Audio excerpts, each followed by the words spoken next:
Hello friends, कैसे हैं आप सब। आप सभी का आपके अपने YouTube channel sociology with Sangeeta में मैं संगीता स्वागत करती हूं। और इस चैनल के माध्यम से हम लोग सोशियोलॉजी के कम्पिटिटिव एग्जाम के प्रिपरेशन करते हैं, जिसके अंतर्गत आपको यूट्यूब पे डेली 3 क्लासेस मिलती हैं। मॉर्निंग के 8 बजे के क्लास में हम लोग कवर कर रहे हैं झारखंड माध्यमिक आचार्य के सोशियोलॉजी के सिलेबस को। दोपहर के 4 बजे हम लोग कवर कर रहे हैं झारखंड पात्रता परीक्षा जेपीएससी जेट के सोशियोलॉजी के सिलेबस को। और रात के 8 बजे हम लोग कवर कर रहे हैं बीपीएससी टीआरई 4.0 के सोशियोलॉजी के सिलेबस को। तो आप जिस एग्ज़ाम की तैयारी कर रहे हैं उसके अकॉर्डिंग इस चैनल पर मैंने प्लेलिस्ट बना दिया है। आप लोग जाकर उसके अकॉर्डिंग अपने सारे क्लासेस को देख सकते हैं। आपको सारे क्लासेस जो है यूनिट वाइज टॉपिक वाइज करवाए जाएंगे।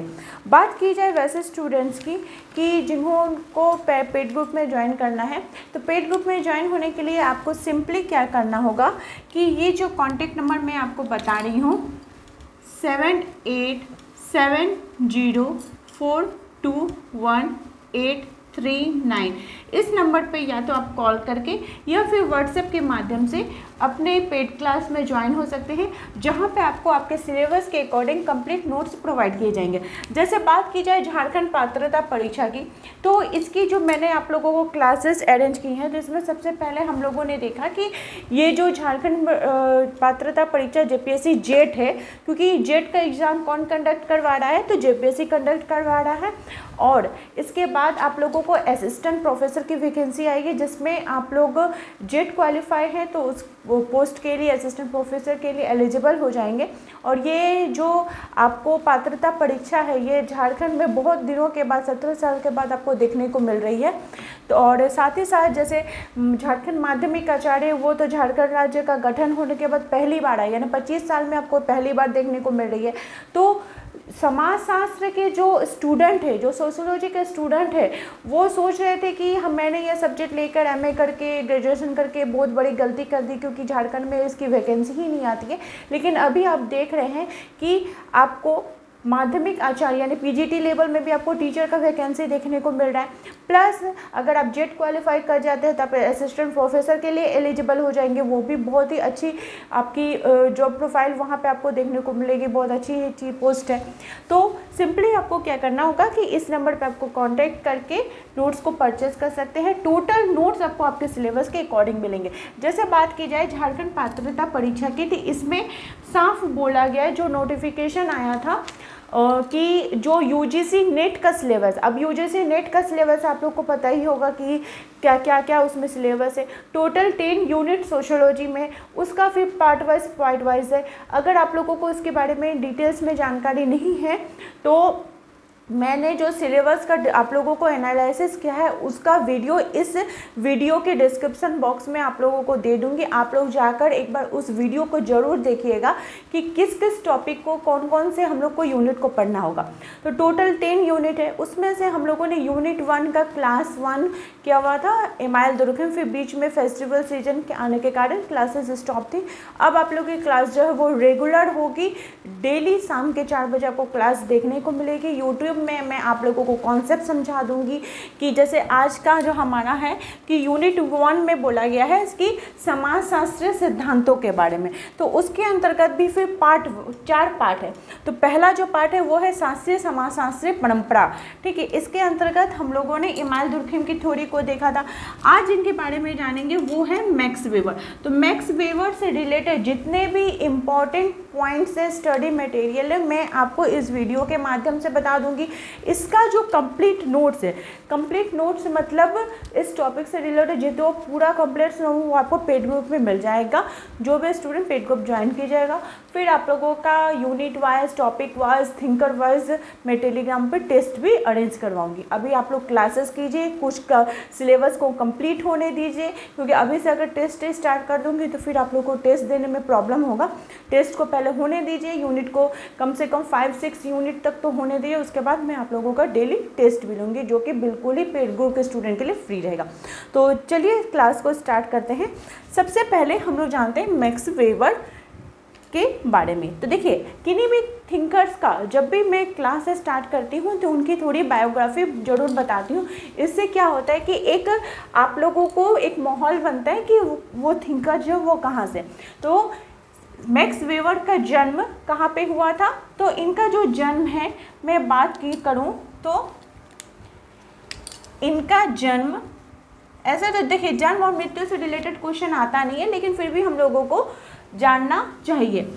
इनका जन्म 21 अप्रैल, कभी क्या होता है जो थिंकर दिया हुआ रहेगा, यहाँ पे आपको 4 थिंकर रहेगा, यहाँ पे इनका जन्म का वर्ष रहेगा, तो आपको मिलान करने में सुविधा रहेगा। तो इनका जन्म 21 अप्रैल 1864 को हुआ था जर्मनी के थुरिंगा नामक स्थान में। और इनकी अगर मृत्यु की बात की जाए तो इनकी मृत्यु 14 जून 1920 को हुई थी। ठीक है, कार्ल मार्क्स के भूत के रूप में इनको जाना जाता था। क्या बोला जाता था कि मैक्स वेबर क्या है? तो ये कार्ल मार्क्स का भूत है। क्यों बोला जाता था? क्योंकि जो कार्ल मार्क्स के सिद्धांत थे उनके सिद्धांतों को इन्होंने आगे बढ़ाया था, इसीलिए इनको कार्ल मार्क्स का विकल्प के रूप में भी जाना जाता है। कार्ल मार्क्स का विकल्प के रूप में भी इनको जाना जाता है। इनके बात की जाए इनके शिक्षा की, तो इनका जो पीएचडी था, शोध का विषय, इनके पीएचडी यानी इनके शोध का विषय क्या था? तो इन्होंने 1889 में इनका शोध का विषय क्या था जिसमें उन्होंने किया था? तो हिस्ट्री ऑफ कमर्शियल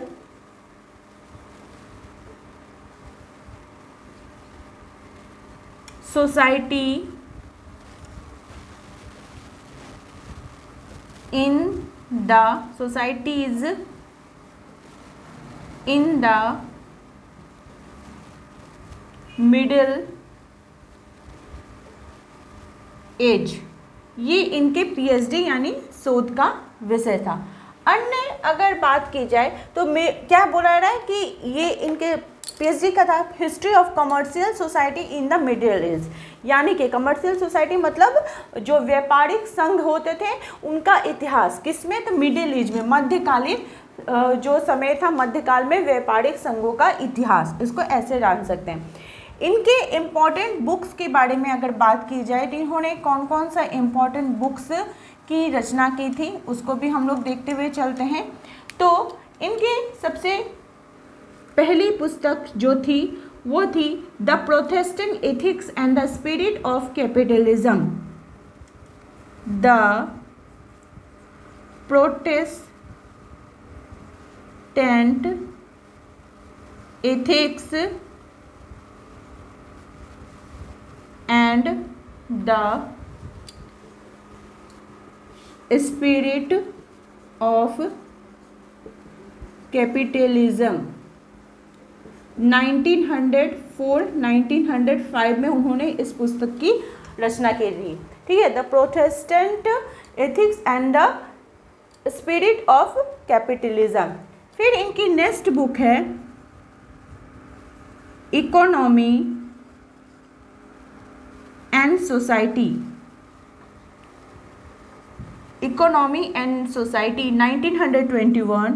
नेक्स्ट इनकी बुक है sociology of religion, sociology of religion, धर्म का समाजशास्त्र, सोशियोलॉजी ऑफ रिलीजन 1920 में। नेक्स्ट इनकी बुक है religion of India, religion of India 1916-17 में। Religion of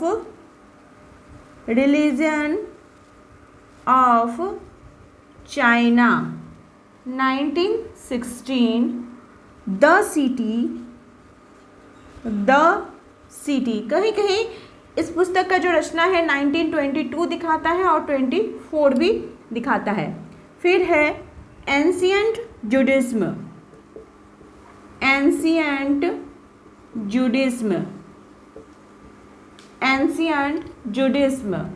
1917।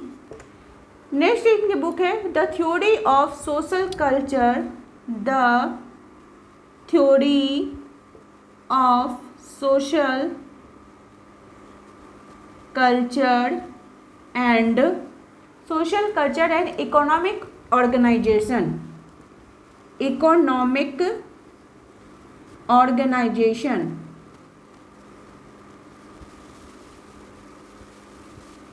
Economic the theory of social and economic organization 1925 में। फिर methodology of social science, methodology of social science 1945 में। ये कुछ इनकी इम्पॉर्टेंट पुस्तकें हैं, बुक्स हैं, और ये चीज़ आप लोग एक बार इसको नोट डाउन जरूर कर लीजिए। मैक्स वेबर के बारे में बात की जाए तो इन्होंने बोला था कि समाजशास्त्र वह विज्ञान है जो सामाजिक क्रियाओं का व्याख्यात्मक बोध कराने का प्रयास करता है। मैक्स वेबर ने अपना वर्सटेहन का सिद्धांत भी दिया था। ठीक है, अब इनके कुछ हम लोग इम्पोर्टेंस जो इनकी थ्योरीज हैं उसको हम लोग देखते हुए चलेंगे, साथ ही साथ जो भी इम्पोर्टेंट पॉइंट्स है, इनसे रिलेटेड फैक्ट्स है, उनको हम लोग कवर करते हुए इस वीडियो के माध्यम से चलेंगे। तो ठीक है, मैं अब इसको मिटा देती हूँ ताकि लिखने में सही रहे।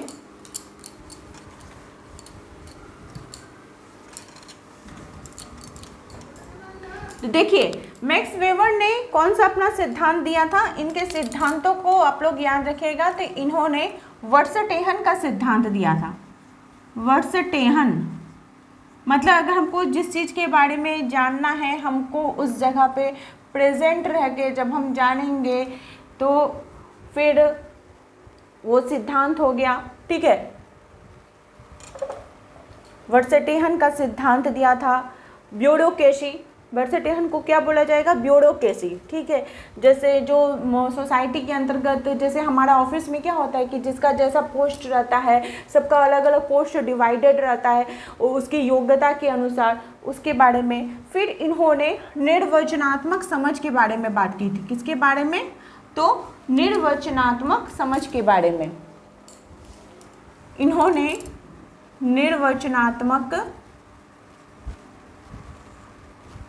समझ के बारे में बात की थी। अब ये कि निर्वचनात्मक समझ आखिर होता क्या है, तो निर्वचनात्मक जो समझ होता है वो क्या होता है कि जब कर्ता के द्वारा क्रिया को दिया जाता है, ठीक है, कर्ता के द्वारा क्रिया को जब दिया जाता है तो वो क्या होता है, निर्वचनात्मक समझ होता है।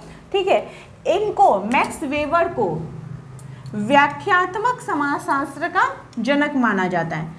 क्या बोला जाता है, व्याख्यात्मक समाजशास्त्र का जनक। ये सिर्फ इंपॉर्टेंट पॉइंट है जो इनसे रिलेटेड है। नेक्स्ट है सीमेल एवं टॉनिस से ये बहुत ज़्यादा प्रभावित थे। सीमेल एवं टॉनिज से प्रभावित है। सीमेल एवं टॉनिस से ये बहुत ज़्यादा प्रभावित थे। फिर इन्होंने तार्किकता और युक्तिकरण पर विशेष ध्यान दिया था। तार्किकता और युक्तिकरण पर, तार्किकता और युक्तिकरण पर विशेष ध्यान, तार्किकता और युक्तिकरण पर इन्होंने विशेष ध्यान दिया था। समाजशास्त्र को व्याख्यात्मक एवं अंतर्निरीक्षणात्मक विज्ञान बनाने पर इन्होंने विशेष बल दिया। मूल्य विमुक्ति की अवधारणा दी थी इन्होंने। मूल्य विमुक्त की अवधारणा दी। किसकी अवधारणा, मूल्य विमुक्ति की अवधारणा इनके द्वारा प्रस्तुत की गई। सामाजिक स्तरीकरण के इन्होंने 3 आधार बताए थे। इन्होंने सामाजिक स्तरीकरण के संदर्भ में भी बात की थी। ये सब इनके इम्पॉर्टेंट कार्य हैं। इसके इन्होंने कितने आधार बताए थे, तो सामाजिक स्तरीकरण के 3 आधार बताए थे। क्या आधार है वो, तो वो है class, status and power. Class, status and power. सामाजिक स्तरीकरण मतलब सामाजिक स्तरीकरण का मतलब क्या हुआ कि समाज में जितने भी व्यक्ति रहते हैं वो किस आधार पर, या तो अपने शिक्षा के आधार पर, अपनी शक्ति के आधार पर समाज में उनका स्थान रहता है। ठीक है, तो इसके लिए जो मैक्स वेबर ने बताया था वो बताया था class status and power. Class status and power मतलब हो गया, क्लास मतलब हो गया कि आर्थिक आधार पर हम लोगों का वर्गीकरण कर सकते हैं, स्तरीकरण कर सकते हैं कि वो किस स्थिति में है। स्टेटस मतलब सामाजिक आधार पर समाज में उनकी कैसी स्थिति है। और पावर मतलब हो गया राजनीति। जब राजनीति के क्षेत्र में कोई अगर प्रभुत्वशाली व्यक्ति होता है तो उसके पास तो पावर रहता है ना, तो राजनीतिक आधार पर इसके बारे में बात किया गया। अब इनके कुछ इम्पोर्टेंस थ्योरी के बारे में हम लोग बात करते हुए चलेंगे। इम्पोर्टेंस इनकी थ्योरी, ये सभी तो इनके महत्वपूर्ण कार्य हैं ही, साथ ही साथ अब हम इनके इम्पोर्टेंट थ्योरी के बारे में भी पढ़ेंगे।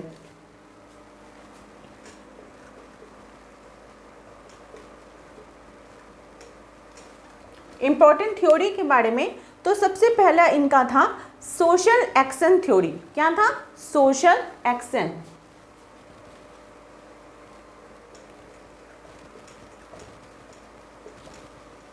सोशल एक्शन ये इनका थ्योरी था। ये क्या था? इसमें इन्होंने सामाजिक क्रिया का अपना सिद्धांत को प्रस्तुत किए थे। किसका? तो सामाजिक क्रिया का सिद्धांत। सामाजिक क्रिया का सिद्धांत उन्होंने अपनी इस थ्योरी में प्रस्तुत किए थे। अपनी कौन सी पुस्तक? तो theory of social and economic organisation. किसमें? Theory of social and economic organisation, इस पुस्तक में इन्होंने अपने सिद्धांत को दिया था। आपको मैं पहले ही बुक के बारे में लिखाई थी, इससे क्या हुआ आप लोगों को पता हुआ चलता हुआ चलेगा। तो इनकी बुक का नाम क्या था? जिस बुक में उन्होंने सोशल एक्शन थ्योरी के बारे में बात की थी, theory of social and economic organization. Theory of social and economic organisation.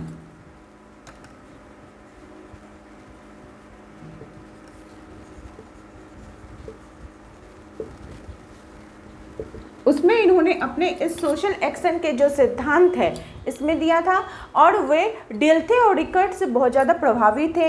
इसमें वे बोलते हैं जब सोशल सामाजिक क्रिया, ठीक है, सामाजिक एक्शन, जब दो या दो से अधिक व्यक्ति अर्थपूर्ण ढंग से कोई भी काम करते हैं तो वो क्या कहलाता है? सामाजिक क्रिया कहलाता है। ठीक है, इसमें क्या बोला जा रहा है? देखिए, कोई भी सामाजिक क्रिया होगा तो अकेले तो होगा नहीं, जब भी दो या दो से अधिक व्यक्ति रहेंगे तो ही सामाजिक क्रिया, उसमें से भी अर्थपूर्ण ढंग से।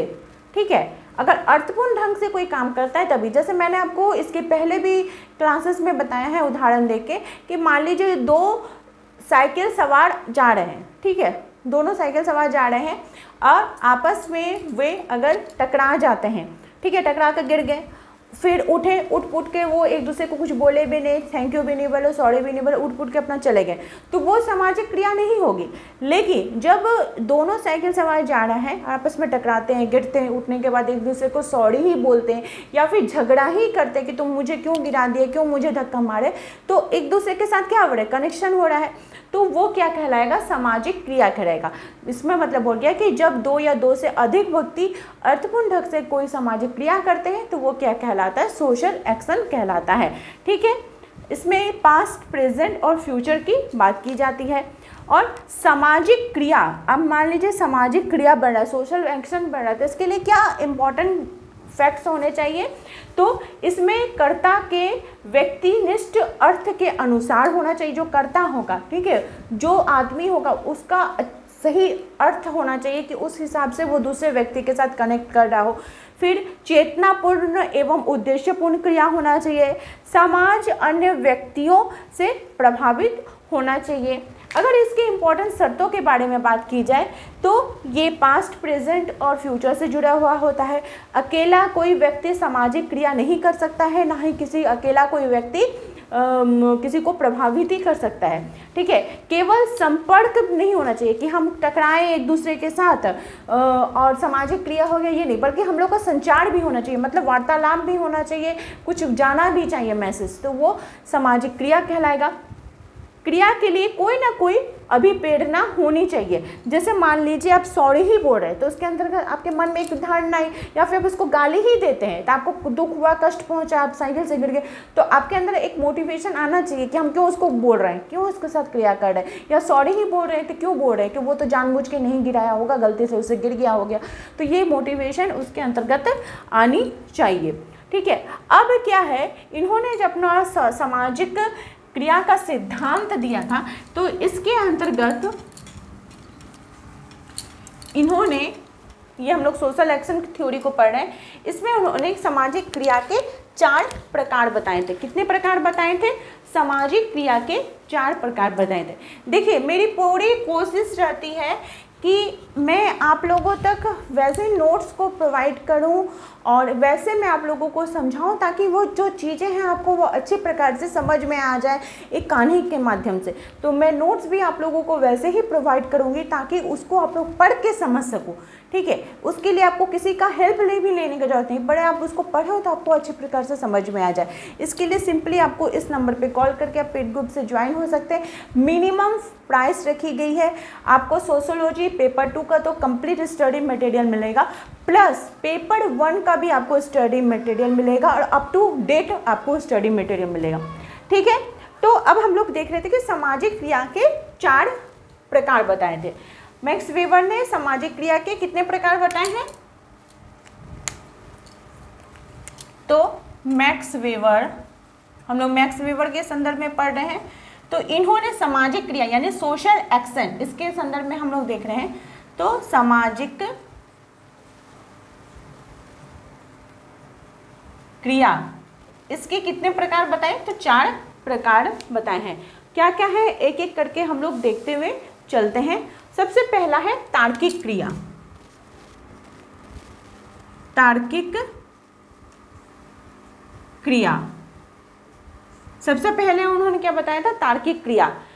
तार्किक क्रिया हो गया, इसको हम लक्ष्य के माध्यम से जान सकते हैं। किसके माध्यम से? लक्ष्य के माध्यम से। ठीक है, हमारा लक्ष्य, अब मान लीजिए उसको अब अपने ऊपर से इसको उदाहरण के रूप में आप लेके देख सकते हैं कि आप मान लीजिए इस क्लास के माध्यम से जोड़ रहे हैं या पेड क्लास के माध्यम से जोड़ रहे हैं, तो आपका लक्ष्य क्या है कि आपको जेट एग्ज़ाम को क्वालिफाई करना है। जेपीएससी जेट एग्ज़ाम को आपको क्वालिफाई करना है, आपको इन फ्यूचर असिस्टेंट प्रोफेसर बनना है, यही आपका लक्ष्य है। ठीक है, तो तार्किक क्रिया सबसे पहला क्या हो गया? लक्ष्य, यानी कि नौकरी लगने हेतु जो प्रतियोगिता परीक्षाएं होती है, अब हमको बनना है असिस्टेंट प्रोफेसर, तो हमको जो कंपटीशन एग्जाम है वो सबको हम लोगों को देना पड़ेगा। ठीक है, ये हमारा हो गया पहला। दूसरा है मूल्यांकनात्मक क्रिया। मूल्यांकनात्मक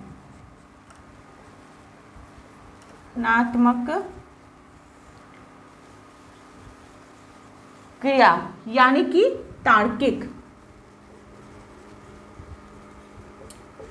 इसको हम ऐसे समझ सकते हैं कि ये हमारे मूल्यों से रिलेटेड होता है। मूल्यांकन यानी हमारे मूल्य का मतलब क्या हुआ? हमारे वैल्यू से रिलेटेड होता है। जैसे इसको आप समझ सकते हैं, सैनिक हो गए,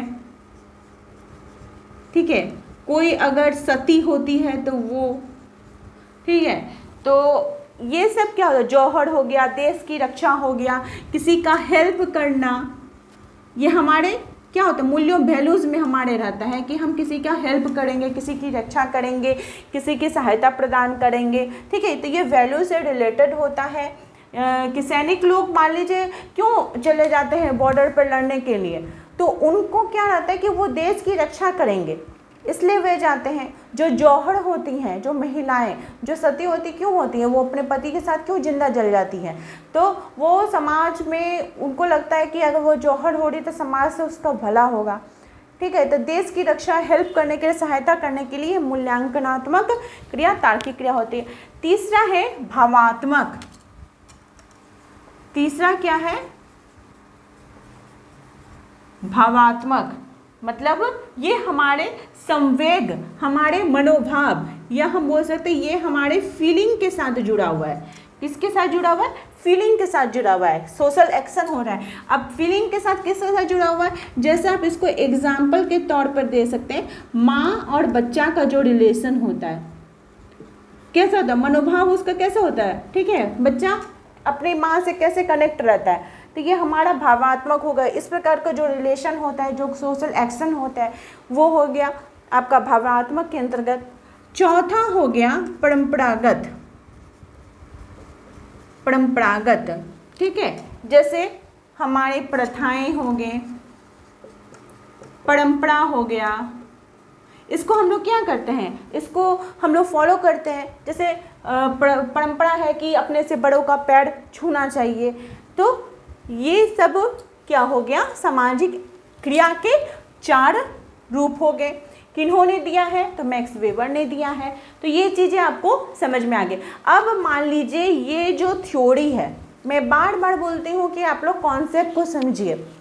अब आपको क्वेश्चन आ गया कि सामाजिक क्रिया का जो सिद्धांत है किनके द्वारा दिया गया है, मैक्स वेबर। आप थ्योरी जानते हैं तो उसका आंसर लगाइएगा। फिर आपको पूछेगा कि सामाजिक क्रिया का जो सिद्धांत है उसके मैक्स वेबर ने कितने प्रकारों के बारे में बात किया है, तो यहाँ पे 4, 5, 6, 7 ऑप्शन रहा, तो आप 4 को टिक लगा दिए। लेकिन जब आप थ्योरी को जान जाइएगा कि अच्छा 4 प्रकार उन्होंने ये बताया था, ये उसका रूप था, ये हम एग्जाम्पल के साथ इसको समझे। अब कहानी के जैसा मैं आपको बताई, आप लोग उसको समझे, तो ये चीज़ आपके दिमाग से निकलेगा, कभी नहीं निकलेगा। इसलिए मैं बोलती हूँ कि बार बार कॉन्सेप्ट को समझिए, तो ऑब्जेक्टिव आपका आराम से निकल जाएगा, ठीक है। तो इस थ्योरी के अंतर्गत ही आपको कितने सारे ऑब्जेक्टिव आपको देखने को मिल रहे हैं। तो एक और चीज़ मैं आपको बता दूँ, जैसे ये मूल्यांकनात्मक हो गया, फिर निर्णय परक, ऐतिहासिक तुलनात्मक विधि, ये सभी विधियाँ इसके अंतर्गत आती हैं, ठीक है। फिर इन्होंने इसमें वर्सटेहन मेथड का भी प्रयोग किया था, theory of social economics and organization. आपका आज का होमवर्क रहा, और मैं जितने भी जेपीएससी जेट एग्ज़ाम की तैयारी कर रहे हैं, मैंने पहले बताया हुआ है, आप लोग अभी बताइए इसका रचना काल क्या है। ये आपका आज का होमवर्क है। जिनका मैसेज सबसे पहले आएगा उनका मैसेज को मैं पिन करूँगी, बाकी के जितने भी मैसेज आएंगे उनको मैं नाम नेक्स्ट वीडियो में ज़रूर लूँगी। आप लोग इसको ज़रूर एक बार बताइए कि क्या है। अब हम नेक्स्ट थ्योरी की तरफ बढ़ते हैं।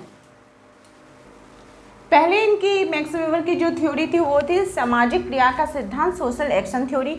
नेक्स्ट इनकी थ्योरी है वो है आदर्श प्रारूप, जिसको कि बोला जाता है आइडियल टाइप। एक और मैं एक बार आप लोगों को थोड़ा क्विक रिविजन कर लेती हूँ कि सामाजिक स्तरीकरण के मैक्स वेबर ने कितने उसके रूप बताए थे, तो 3, क्लास, स्टेटस एंड पावर। याद रखिएगा ये चीज़ को। सामाजिक स्तरीकरण का द्वंद्वात्मक सिद्धांत किनके द्वारा दिया गया, तो कार्ल मार्क्स जी के द्वारा।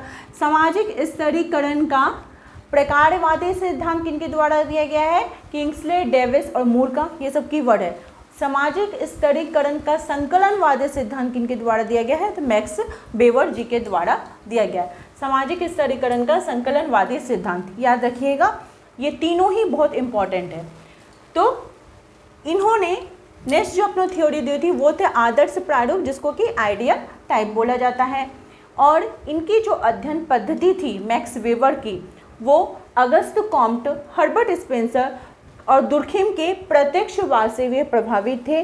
और इन्होंने अपना जो आइडियल टाइप, आदर्श प्रारूप का जो सिद्धांत दिया था, इसमें उन्होंने प्रत्यक्षवाद को अध्ययन के रूप में वो इसका यूज़ करते हैं। आदर्श प्रारूप का मतलब क्या होता है कि किसी भी परिस्थिति की कल्पना करना। आदर्श प्रारूप, आइडियल टाइप, किसी भी परिस्थिति की एक ब्लूप्रिंट बनाना, किसी भी फिनोमिना का ब्लूप्रिंट बनाना, जिसका निर्माण हम लोग सामाजिक यथार्थ के रूप में करते हैं। किस रूप में करते हैं, तो सामाजिक यथार्थ के रूप में हम उसका निर्माण करते हैं, जिसका प्रयोग हम लोग तुलनात्मक रूप में करते हैं। और ये जो घटना है ये हो भी सकती है, ये नहीं भी हो सकती है। और घटना को, किसी भी घटना को देखने का ये हमारा आदर्श प्रारूप होता है, ये आइडियल टाइप होता है, ठीक है। जैसे कि आप इसको ऐसे एग्जाम्पल के तौर पे समझ सकते हैं कि हमारा जो समाज, भारतीय समाज के बारे में बात की जाती है कि जब शादी होता है तो बहू की कल्पना की जाती है कि बहू जो होगी वो कैसे होगी। तो सोचा जाता है बहू देखने में जैसे सुंदर हो, ठीक है, उसका रंग साफ हो, वो बड़ों का आदर करे। और अभी तो वर्तमान जो टाइम है कि बहू कमाने वाली भी चाहिए, बड़ों का सम्मान भी करे, बड़ों कमाने वाले भी चाहिए, देखने में भी सुंदर हो, घर का भी काम करे, बड़ों का भी ख्याल रखे।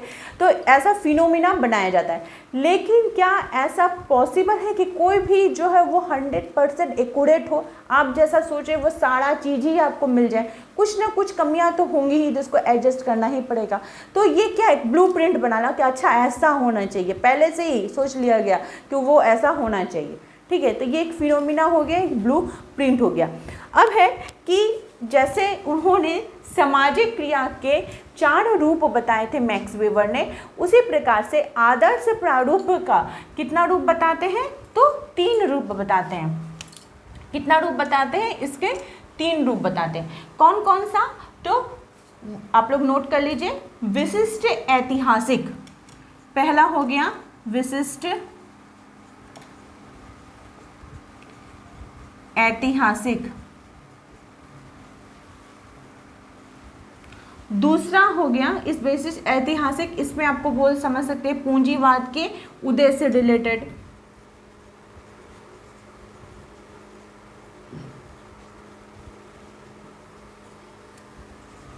दूसरा हो गया सामाजिक यथार्थ,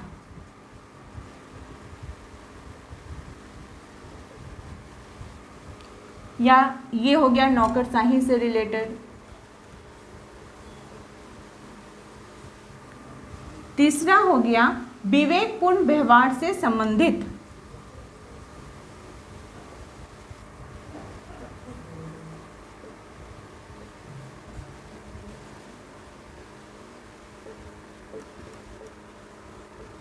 ये आपका आर्थिक गतिविधियों के क्षेत्र में इसका प्रयोग किया जाता है। तो ये था इनका आइडियल टाइप, आदर्श प्रारूप। इसके इन्होंने कितने रूप बताए हैं? तो 3 रूप बताए हैं। अब नेक्स्ट इनकी थ्योरी है, वो है सत्ता और शक्ति,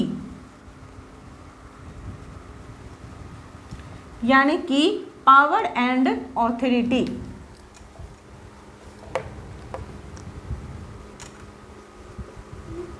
पावर एंड ऑथोरिटी, सत्ता और शक्ति। शक्ति के इन्होंने कितने रूप बताए हैं? तो सत्ता के इन्होंने 3 रूप बताए हैं। पहले सत्ता को हम लोग समझ, सत्ता के 3 रूप बताए हैं। कौन कौन सा? तो तर्क विधिक सत्ता, तर्क विधिक सत्ता जिसमें नौकरशाही आ जाएगा।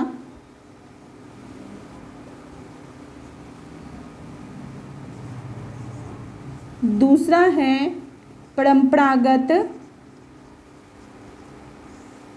या पितृ सत्ता, जिसमें आपका राजा, परंपरागत, सरदार, पिता, ये सभी आ जाएंगे। तीसरा है करिश्माई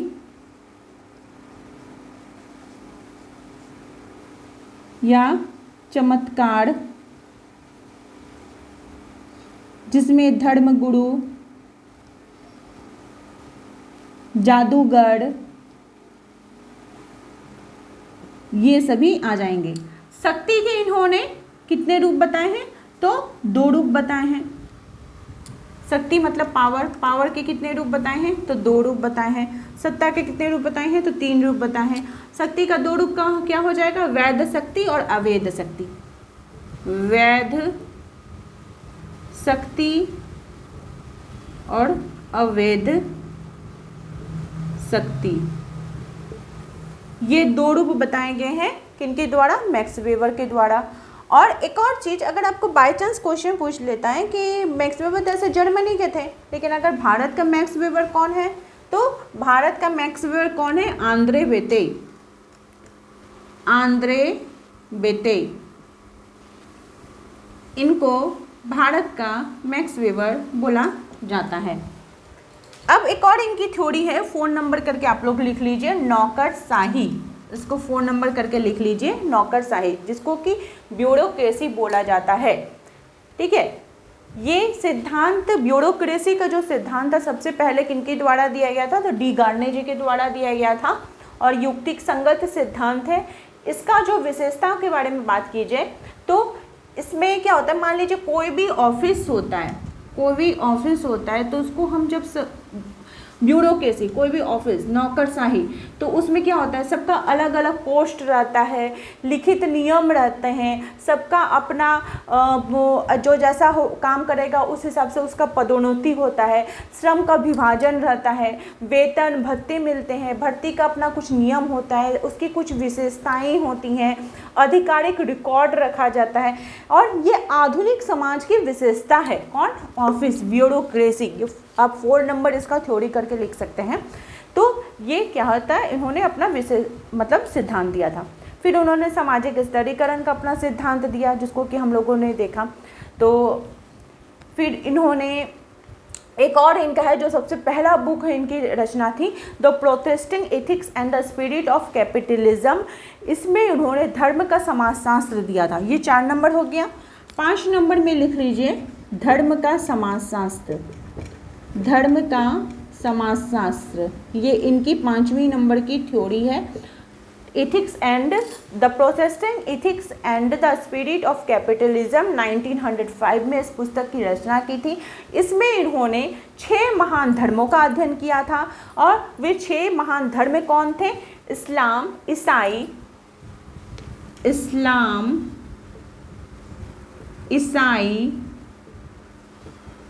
उसके बाद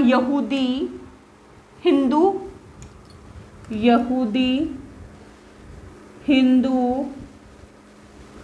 बौद्ध और कन्फ्यूशियस,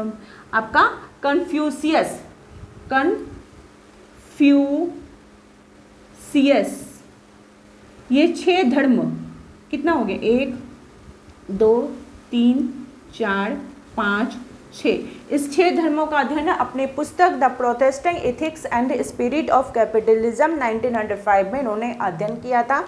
और वे बोले थे कि जो पूंजीवाद का उदय है वो धार्मिक आर्थिक नियम इसके लिए उत्तरदायी है, और उन्होंने अपना सिद्धांत इस धर्म का समाजशास्त्र के अंतर्गत दिया था।